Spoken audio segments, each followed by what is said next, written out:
Hello, everyone. Gather around, everyone. Parents, gather your children. Children, gather our ancestors and spirit guides. I want to share a story with you. Today, I'll be reading from The People Could Fly. Don't judge me. Nubs decided to be rude. But this is one of my favorite books, and I'm actually going to read the last story, which is The People Could Fly. So, The People Could Fly is one of the most extraordinary moving tales in Black folklore. It almost makes us believe that people could fly. There are numerous separate accounts of flying Africans and slaves in the Black folktale literature. Such accounts often combine with tales of slaves disappearing.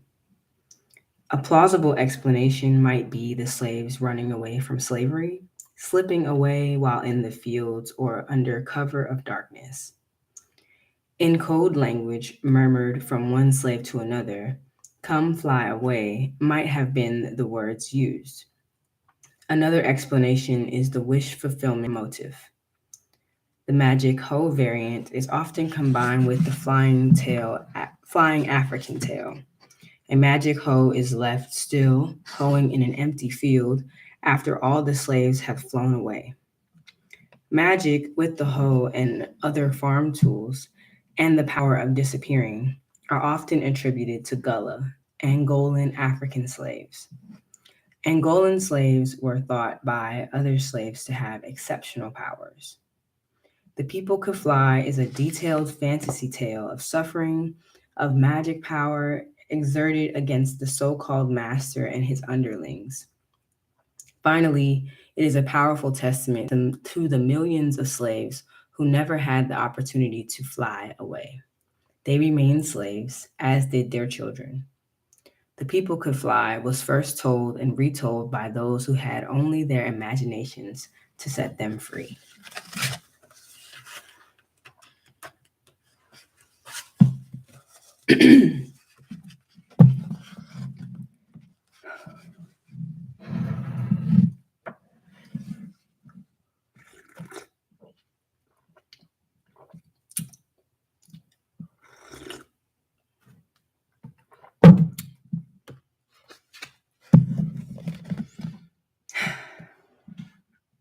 They say the people could fly. Say that long ago in Africa, some of the people knew magic, and they would walk up on the air like climbing up on a gate. And they flew like blackbirds over the fields, black, shiny, wings flapping against the blue up there. Then many of the people were captured for slavery. The ones that could fly shed their wings. They couldn't take their wings across the water on the slave ships. Too crowded, don't you know? The folks were full of misery then, got sick with the up and down of the sea, so they forgot about flying when they could no longer breathe the sweet scent of Africa. Say the people who could fly kept their power, although they shed their wings. They kept their secret magic in the land of slavery. They looked the same as the other people from Africa who had been coming over, who had dark skin. Say you couldn't tell anymore one who could fly from one who couldn't. One such who could was an old man, call him Toby, and standing tall yet afraid was a young woman who once had wings, call her Sarah. Now Sarah carried a babe tied to her back. She trembled to be so hard worked and scorned. The slaves labored in the fields from sun up to sundown, the owner of the slaves calling himself their master. Say he was a hard lump of clay, a hard glinty coal, a hard rock pile, wouldn't be moved. His overseer on horseback pointed out the slaves who were slowing down. So the one called driver cracked his whip over the slow ones to make them move faster. That whip was a slice open cut of pain. So they did move faster. Had to. Sarah hoed and chopped the row as the babe on her back slept. Say the child grew hungry. That babe started up bawling too loud. Sarah couldn't stop to feed it, couldn't stop to soothe and quiet it down. She let it cry. She didn't want to. She had no heart to croon to it. Keep that thing quiet, called the overseer. He pointed his finger at the babe. The woman scrunched low. The driver cracked his whip across the babe anyhow. The babe hollered like any hurt child, and the woman fell to the earth. The old man that was there, Toby, came and helped her to her feet. I must go soon, she told him. Soon, he said. Sarah couldn't stand up straight any longer. She was too weak. The sun burned her face. The babe cried and cried. Pity me, oh, pity me. Say it sounded like. Sarah was so sad and starving. She sat down in the row. Get up, you black cow, called the overseer. He pointed his hand, and the driver's whip snarled around Sarah's legs. Her sack dress tore into rags. Her legs bled onto the earth. She couldn't get up. Toby was there, where there was no one to help her and the babe. Now, before it's too late, panted Sarah. Now, father. Yes, daughter, the time is come, Toby answered. Go as you know how to go. He raised his arms, holding them out to her. Kum yali, kum buba tambe. And more magic words said so quickly they sounded like whispers and sighs. The young woman lifted one foot on the air, then the other. She flew clumsily at first, with the child now held tightly in her arms. Then she felt the magic, the African mystery. Say she rose just as free as a bird, as light as a feather. The overseer rode after her, hollering. Sarah flew over the fences. She flew over the woods. Tall trees could not snag her, nor could the overseer. She flew like an eagle now until she was gone from sight. No one dared speak about it, couldn't believe it. But it was, because they that was there saw that it was.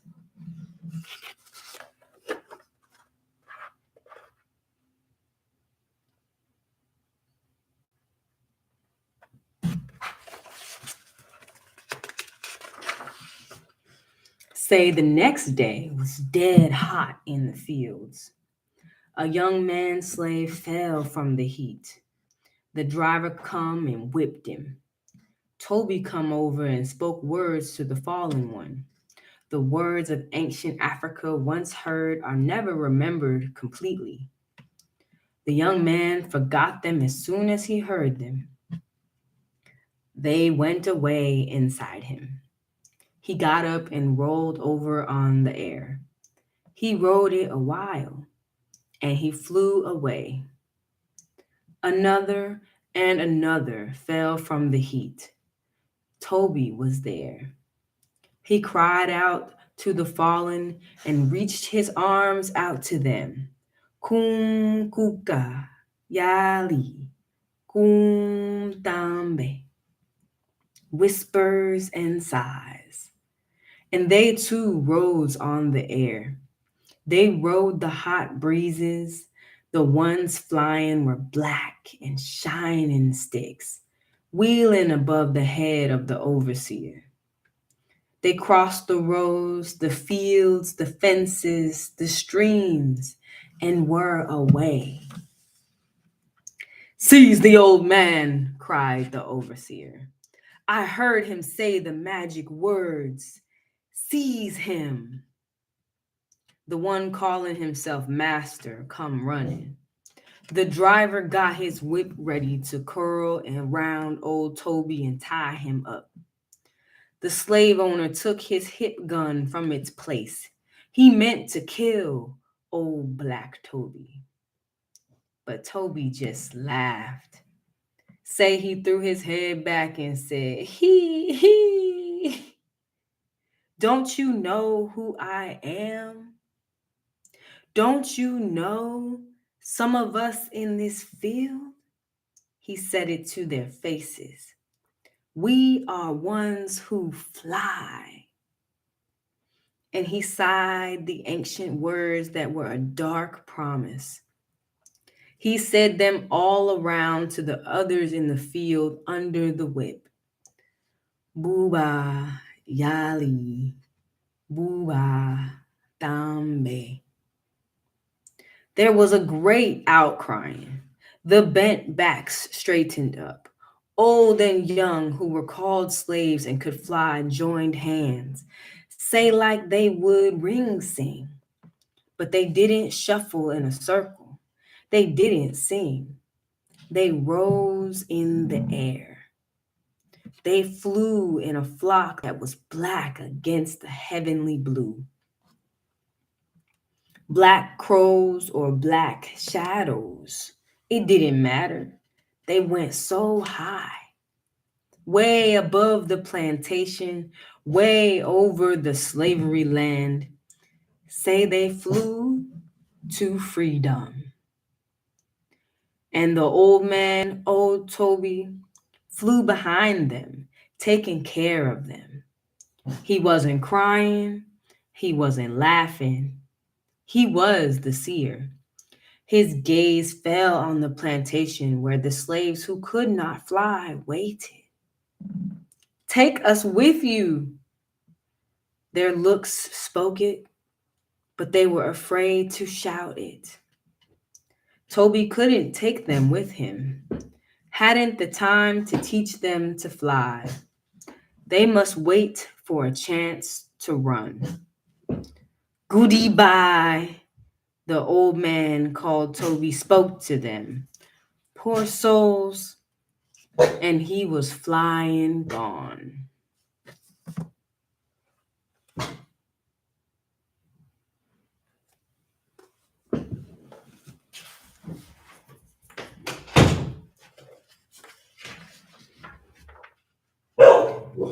So they say, the overseer told it.